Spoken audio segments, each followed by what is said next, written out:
All right, we now have joining us on the Sharks Audio Network, the host of Sharks Pre and Postgame live on NBC Sports California, my good friend Alan Hoshida. Alan, what's going on, man? How are you doing?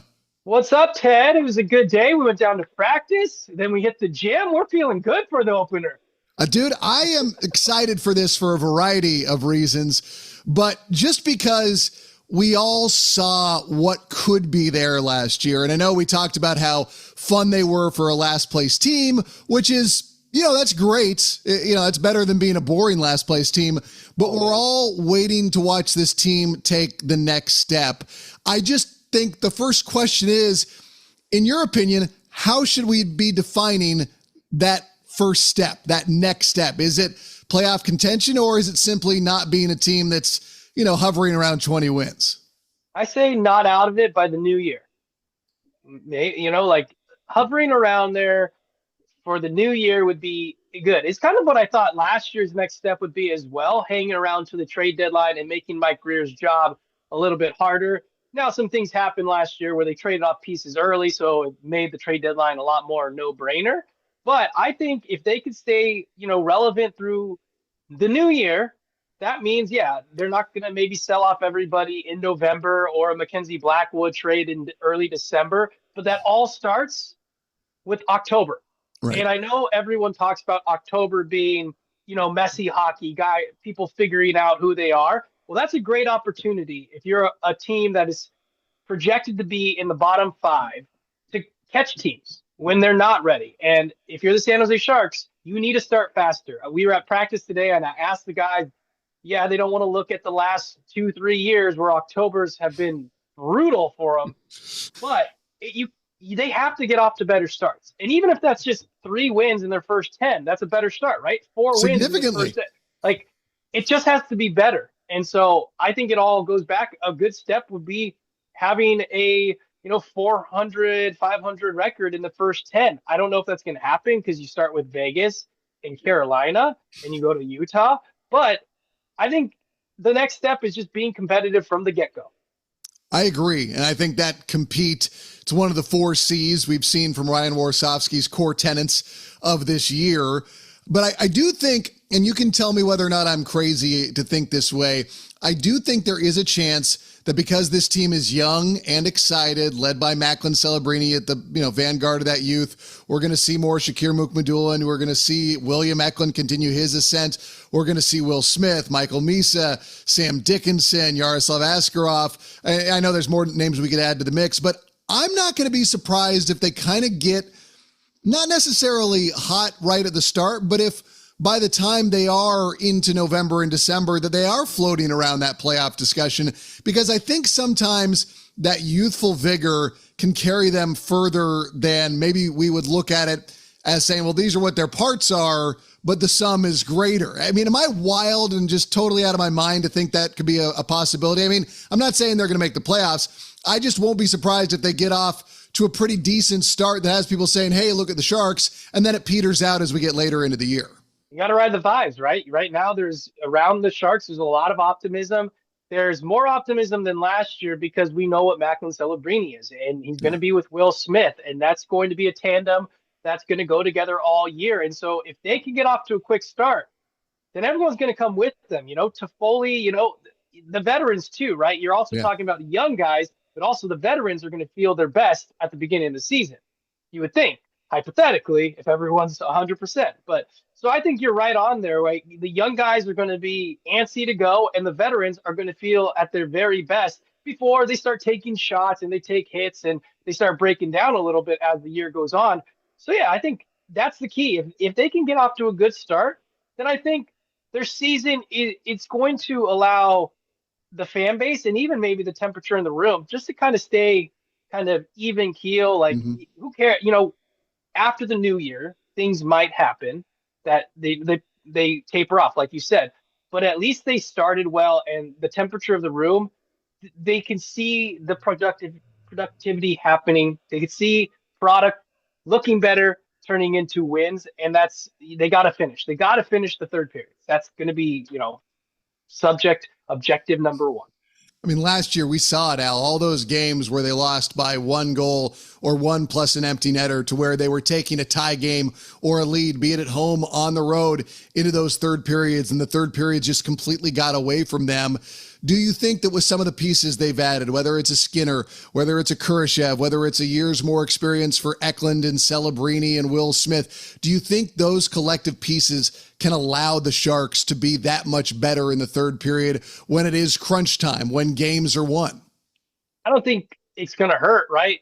We talk about it, over 5,000 games of NHL experience. I say it every interview leading up to the season because we have nothing else to talk about at this point. But that veteran leadership, it has to count for something. Now, if it's not, that's the problem. And I think that it will not go on the young guys if they're not closing out third periods this year. There's so many veterans in that group that it should go to the veterans that are not leading properly to get the best out of the young guys. And during those third period moments where things are teetering, who's going to be the voice to step up?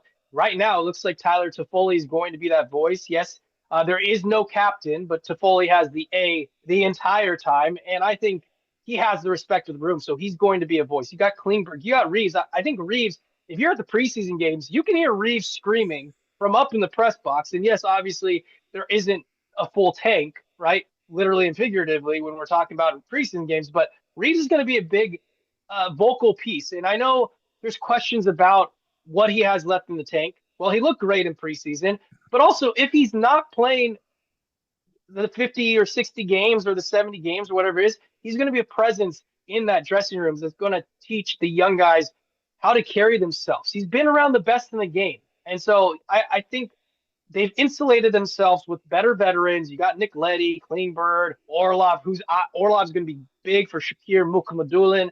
I think they have what they need if they're in those tight games again.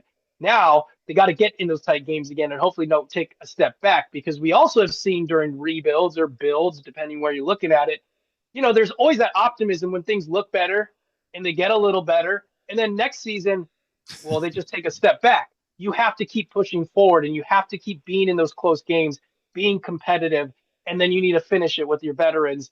And I think the Sharks have that, and I think they have enough talent too to kind of make it work. Well, we look no further than Detroit. That would be the parallel or the easy comparison. And then to get maybe in a worst case scenario, and I hate to keep saying this because I feel like I'm picking on them, is you don't want to become Buffalo. And we can make a different argument about Ottawa and what they've done, and they're finally showing signs. But maybe Anaheim and the steps they took last year, is that more in line with what you think maybe fans should be not necessarily hopeful for, but maybe keep their expectations in line with that type of a step forward?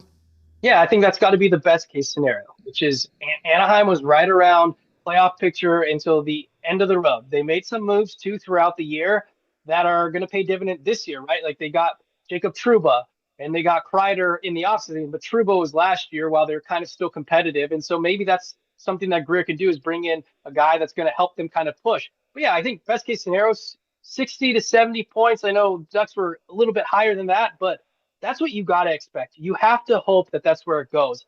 Now, if they're in the 50-point range again, I think that's a step back. I think they need to take a step forward, 30 wins, some overtime losses, maybe pick off a few 35 wins. That would be really, really the productive step that the San Jose Sharks need to go out and then start filling up the roster with longer term answers, right? Like Mike Greer has tried to get the short term answers in-house. But now if they take the next step like Anaheim did, can they get a little bit longer term answers to help this group kind of move forward? Because yeah, they have, you look at their opening night roster, I think they have $2.5 million in cap space, and that could be totally deceiving because then you're like, oh wow, they've spent to the gills, which they did. So Hasso Plattner, shout out to him. He's paying, I don't know, $30 million. $34 million, yeah. In dead money. So that all comes off the books except for Ryan Ellis next year. But they have the tools. They still have the cap space. They still have the draft picks for next year to take this one step further. 2 years from now, if we're really talking about Detroit, Buffalo, Ottawa, the 15-year streak, if we're talking about that again, they are stuck in mud, and that's not where you want to be. The one thing I will say about the 50-point season, if it's in the realm of possibilities, because anything's within the realm of possibilities. I think it's unlikely, just like a Stanley Cup is unlikely, but hashtag get Gavin would be the comeback. And then you're talking about a young group of forwards that would be about as scary as anything that we've seen in the modern NHL. Not that I'm trying to say that they would be McDavid and Draisaitl-like, but I don't know. I mean, if that was added to the mix, I certainly wouldn't argue with it. But don't we feel, however, like they need to move beyond that? Like, yes, I wouldn't argue with it if that was the outcome, but is it a better outcome to just take a step forward even if you don't land a top prospect? I mean, that's where you can get into an argument of semantics, because it's like you're either in the playoffs or you're out. If you're going to be out, shouldn't you be out? You know, I mean, that's where I can get into the unknowns and the arguments about, yeah, there are different ways that you can value a season.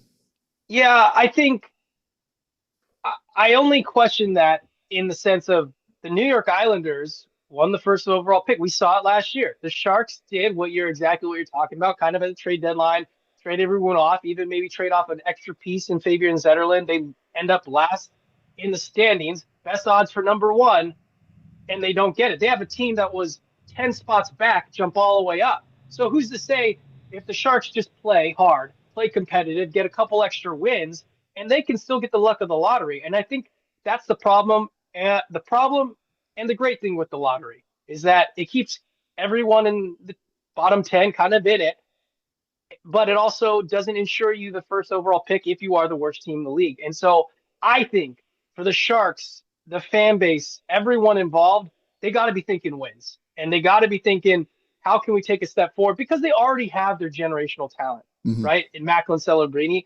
If they didn't have that, yeah, maybe you're looking at Gavin McKenna.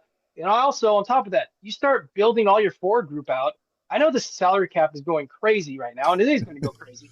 But in 3 to 4 years, when those entry-level deals are up, you're going to spend all your money on 18 and 19-year-old kids, which is great, but they still may not have the veteran, like Stanley Cup pedigree that they need. So they still need the back end, too. I know Cagnoni's good, Dickinson's good, Mukama-Dulin is looking very, very good, but they still need a little more back-end help. And so I think you're better off this season to push as hard as possible and show growth in the franchise, because it's good business at the end of the day. And you can't ensure the number one overall pick. If it was the NFL and you're like, I'm getting the last pick, I'm getting Gavin McKenna, and I got 5 games to go and I need to lose the last 5, I don't know. Maybe you take that chance, but it's not. And so you can't ensure yourself getting that first overall pick. And we even saw Utah last, lottery, the ball's bouncing their way. So you just can't quantify it. And I think it's going to mean so much more for all these guys like Macklin Celebrini, Will Smith, Colin Graff, Michael Misa, Sam Dickinson. They're not used to losing. No. William Eklund, they're pissed off about losing. And so if you just lose more, I think you're in a state where you start losing guys, losing like their need to want to be here. And they start questioning, is the franchise really moving in the right direction? So I think, to me, there's way more question marks and way more uncertainty and earthquakes if they don't have a season that shows some huge progression. Well, that's a great way to segue to my next point, is that we have seen that the Sharks' big acquisitions over the years have come by way of trade. Guys have not signed here in free agency typically. However, once guys get to San Jose, they never want to leave. I mean, Dan Boyle didn't finish his career here, but he lives here now. I mean, these are the things we take account to. Joe Thornton lives here. Patrick Marleau lives here. I mean, and these guys talk about how great the franchise is. That said, if the Sharks want to be greater players in free agency, maybe not get the whale, but get some pieces that they need, is it entirely dependent on Mac and Will and Eki and these young players, Misa, Dickinson, Askarov, etc., to get that team into the playoff picture, to show that, hey, even without the big free agent names, these guys have been able to point the ship in the right direction? Because I think that's the pressure that's on them. I don't even know if it's about Macklin being the next superstar, all the talk about him being the face of the NHL, the next face, I should say, or Will Smith and, continuing to show that type of growth. I think it's on them proving to the NHL that they can do it on their own, get into that contending window, and then the pieces will start coming. That to me is the pressure point, not all the other trappings of being a star. 100%. And you look across all sports, like, yes, NHL, there's a lot of talk about the tax-free states and they get the guys, and that's 100% true. But they're also, the Lightning and the Panthers are just good right now, too, right? Like, you're just talking about no one, and it was years ago, decades ago, the Sharks, no one was complaining about California taxes when the Sharks were really good, when the Ducks were good, when the Kings were good. You know, the Giants went out and got Rafael Devers, kind of to your point, because they couldn't lull to get the free agent here. But that's also because they're a 500 team. So when you're winning, guys are going to want to come play with you. And there's already so much respect for Macklin Celebrini amongst his peers that I think if he shows that he's taking a step and he's leading this franchise, there's guys that are going to want to come play with him, like Connor McDavid, like Joe Thornton. Whoever was on the wing for Joe Thornton is going to get 35 goals. So let's make that happen. I think that you're spot on there, and that those guys need to show that the teal core, that's what I'm calling it, another moniker. I want credit for this one. The teal core is going to move in the right direction, and then the free agents come. And 2028, let me just put this out here. The free agent class of 2028, which is 2 years from now, when the Sharks, by everyone's account, should be back in contention with the way, if the rebuild's going in the right direction. Who are now free agents in 2028?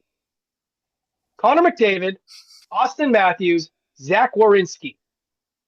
That is a good class that really kind of lines up with where the Sharks are trying to go. And I'm not, and they have a loaded cap space. Obviously, there's probably a Macklin extension in there, a Will Smith extension in there. Oh, Misa, Michael Misa, Sam Dickinson. Those extensions are probably in there. But I'm just saying, if you look for it as the direction of the franchise, if you start winning and the young guys are there, and then you could pick up one of these back-end superstars who are looking for a change of scenery, 2028, I would just put that out there. It's years down the road, but that's where the Sharks should look to if they're going to push really hard and try and get a free agent big fish to come on down. What's wild is that last year in the preseason, you and I talked about Macklin Celebrini, and we kind of said, like, is he actually this good? And we said, well, it's preseason. We'll have to wait and see. But we kept on saying, like, I think he is this good. And then you and I were watching the first game, which was nationally televised, but we were at NBC together, and we saw Macklin come out right in the first period, score the Sharks' first goal just by making something happen. And we watched him have a 3-point game, and then he was injured for a little bit. And then we came back to where, he was in the lineup for the rest of the season, every single game. And we kept on kind of saying to each other off camera, is like, I think people are only not saying he's as good as he is because he's 18. Yeah. But that's the thing, Al. He had only been 18 for 3.5 months when his NHL career started last year. Now he's, 19 going into year number 2. And he just, I think as good as he was last year, I think he's going to be that much better this year. I think we only started scratching the surface, which is amazing because he just showed so much potential. And how many more points would he have had if he had been on a team with more snipes around him, guys who were more consistently putting it in the back of the net, or guys who could feed him the puck when he was in a dangerous situation? He was alarmingly good. And I don't say that to be hyperbolic, but last year you and I on various occasions kind of looked at each other like, are you seeing this? Are we actually seeing this? Like, we're not as crazy as we might have sounded back in October when we thought he was this good. I mean, now I think you can make an argument that he is one of the top 10 players in the NHL. And I don't think you might not agree with me, and I don't mean you specifically, but I can at least put up an argument about why that's correct. Yeah, if you're making the argument, you're not saying he is. I mean, you are, but you're just making the argument. It's just like when you compare all-time greats and you're making the argument for an all-time great and someone doesn't agree. The baseline is they're great, but who's the all-time greats? That's what you're kind of going. But Macklin, today at practice, he looks bigger, a little bit bigger, like an inch taller maybe, but he looks thicker, like filled out, put on some weight in the offseason. He looks like he's demanding the puck even more and really running the show. Like last year, he was running the show, but this year, I mean, when you're at practice, he is the facilitator of everything, and that's started early on. And I also, to your point, and this isn't a knock against Michael Misa or Sam Dickinson, mostly Michael Misa because he's a forward.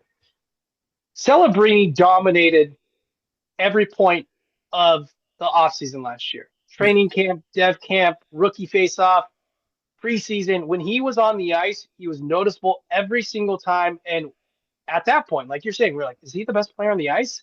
And it didn't take long for Tyler Toffoli to be like, oh, he's our best player. Like, what is that? It was like 2 months into the season. And Tyler Toffoli has been around pretty good guys. Just so to that point. And then now with Michael Misa, and this isn't a knock against Michael Misa, because I think he's still going to have a season maybe closer to Will Smith, which is great. Like, that's still, he was top 6 in rookie voting, right? If he goes this way. But he's not dominating the training camps. He's not dominating the drills, the preseason. You could see a little bit more tentativeness in Michael Misa, and he's getting acclimated to the NHL speed at every level, not just like games, but practice, drills, like all that stuff. And so it's something that you notice when you have Macklin Celebrini a year before, the first overall pick, and then Michael Misa, number 2 overall pick, who's been solid, and he's never looked out of place when he's playing in games. He's had really, really good performances. Hasn't filled it up point-wise, but he's made good defensive plays. But also he said that he needs to demand the puck more, and that was never an issue with Macklin Celebrini. So I think that's how you know, right? You're seeing 2 high-level prospects, 1 pick apart, 1 year apart, and Macklin was already so comfortable in who he was coming into the NHL and doing it. And that probably also has to do with his upbringing, right? Like he's not stepping into a professional atmosphere for the very first time. He's got his dad who's been around, well documented, everybody as far as recovery with the Warriors, Steph, and Macklin was around a little bit, but still just being in that. And his dad was a professional soccer player. So I think that's the biggest case for Macklin Celebrini and what he is and who he's going to be, is that he already looks in a different stratosphere last year this time than the prospects that the Sharks are trying to bring along this year. And then also, like, when you got Sidney Crosby and Nate McKinnon gassing you up, I mean, there's nothing else better. And he's already in the Olympic conversation. That's also a huge thing. And I know we're not going to maybe not get there, but this Olympic thing, I think, is huge for every team, but especially the Sharks with these young guys who are going to try and make a push, or, the Wenbergs, the Eklunds. These guys want to make Olympic clubs. So to your point, getting off to fast starts, it's going to be important for the Sharks, but also if you want to play in Milan. I think it is interesting that the NHL saw what a great reaction they had last year to the Four Nations. And obviously, previous times, when the Olympics had featured the pros, everybody got gassed for it and really just all sorts of stoked. But I think that when you put that against the rising popularity of international soccer, and you kind of saw that reaction to the Four Nations, it was the NHL had that moment of, oh, we really need to push this. Like, everybody got really into it. And obviously, you start thinking about how they're bringing back the World Cup for hockey and such. And, that didn't include Russia, obviously. You could have an incredible next level of what people are going to be tuning in to hockey for, which breeds more fans, which brings in more money. And, one hand kind of feeds the other. But, that was one of those moments last year, the way everyone responded to Four Nations, even the players, like talking to the guys after that when they weren't in it. They were just watching it while they were in, Cancun or Maui. Just to hear them get jazzed about it was pretty awesome as well. Here's one. I'm not trying to be a downer. I just want a realistic take from you. Are you concerned about Yaroslav Askarov after the preseason he had, where he did not look like he was ever as comfortable as we saw last year? Or is it preseason, working on things? The team is not the team that'll be out there on the ice. Maybe he doesn't feel the juice the same way in the preseason. Is there concern? Is there whatever? Where are you on Asky right now? Well, I'm a little concerned, but I'm also going to be Brock Purdy here. You remember when Brock Purdy a few years back threw like 7 interceptions in one practice, and he was like, after Shanahan and he both were like, we're just, it's preseason, it's practice. Like, this is when you try things. This is when you try to get better. So that's what I'm going with. Now, I think we find out game 1, his first start. If he's locked in and if he comes out and is really good, then we have our answer that preschool or preseason he maybe wasn't as juiced for. But that's also like you want him juiced. You want him like because Alex Nedeljkovic looked good and Yeah. he was very solid. To be fair to Askey, the last game was the first period looked bad. The middle period he was good. Third one wasn't. But then his first start for 2 periods, he was really strong, and then Yeah. it kind of wasn't his fault on the other side of things. But yeah, I'm a little concerned just because I thought some of the goals that were got past him are shots we saw him save last year, and that's got to be concerning a little bit. But also, the thing that gives me solace in all this is that everyone, scouts, every podcast you listen to, they are so high on this kid. Prodman with The Athletic on their most recent Calder Trophy Watch podcast said that he has the athleticism of Marc-Andre Fleury. So, like, how am I supposed to be concerned about this if these people all think he's the next coming to Marc-Andre Fleury? Yeah. Could that not happen? It could not happen. But I'm going to let one start go, first couple starts, and see how it goes. He's also, a young guy getting ready for his first full season. So maybe he's saving his legs. I'm making a lot of excuses at this moment, but I think at this point, you got to, because he is your franchise goalie. You went out and got him. Mm-hmm. And suddenly, if that doesn't work out, as much as Mike Greer has built this thing up really, really strongly with a great prospect pool, all the assets you got for Tomas Hertl became Yaroslav Askarov. If that doesn't work out, that is a miss that you can't have. Now, could it be like, the 49ers, going back to them? You got Joshua Ravensbergen chilling right there. So maybe he becomes, Trey Lance doesn't work out. You got Brock Purdy coming in. So who knows? And there's always, you never know with those things. And that's the great thing about sports is that there's always going to be a story that unfolds that you're not ready for. But I'm ready for Yaroslav Askarov to take the crease at some point and start 50 games and be the backstop of the future. Because I think the Sharks need him to be. And also, he has a great personality that is going to kind of level out that dressing room. There's a lot of different personalities in there, and he's going to be one that I think fans have already fallen in love with.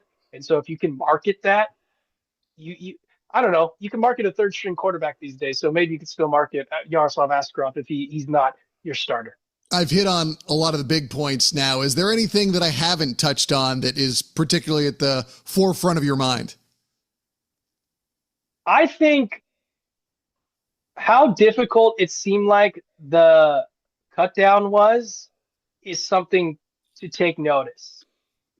Cardwell, we had Barracuda Media Day this week, and, he really wanted to come in and prove a point, and he did everything he could.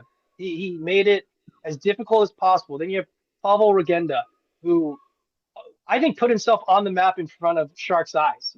He was a guy who came over midseason, Anaheim Ducks, and he made a name for himself. And then you have Cagnoni who's there. And so I think then you have Musty, Cam Lund. So what I'm saying is I think the thing that we're not talking about is that right now this opening night roster, which took 3 million years to get announced, is going to look very different in 3 months, 3 to 4 months. Yeah. And you're going to have some guys come up like Quentin Musty, who hates losing, man. Barracuda Media Day, that guy hates losing. And that's another guy like Macklin Celebrini. Macklin Celebrini has his hate losing. Quentin Musty hates losing too. Like that was something I came away with. But you're going to have guys come in here that are going to have to make an impact. Yeah. And Colin Graff was just that a year ago. I think Cam Lund is the next Colin Graff. I'm just talking about all these guys that are going to push and be a big moment. They're going to be a storyline in this Sharks season. And one of them is probably going to be the reason the Sharks are where they are. That's my guess. I have a feeling someone's coming up and going to push this thing a little bit forward and really, really solidify themselves as a top prospect and maybe a winger that the Sharks are going to have for a long time. Al, I know you've got stuff to do as you're a father and a family man, so I will let you go. But I appreciate your time, and we are back at it on Saturday night. Game number 2 of the season will be on NBC Sports California. And also, I know you've been doing a podcast all summer. Can you please tell the people where they can hear your dulcet tones to hear what you've on a number of topics? Thank you. Oh, yeah, we're starting. The mic is open. It's called The Mic is Open. was doing it once a week. Now with season starting, I'm hoping to do a couple, but you can check that out on YouTube and Spotify. The mic is open. You joined me so graciously. I'm sure we'll run it back here during the season, but it's a fun podcast that, we're going to talk about industry stuff, shark stuff.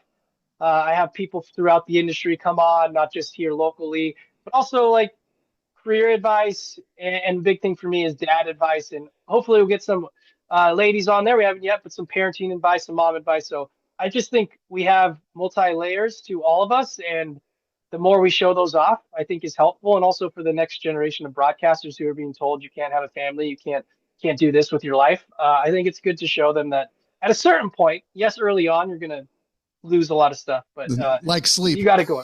Yeah, but you got to get in. So the mic is open, but across all platforms, Hoshida Sports. One thing I did right starting my career was making sure everything was the same.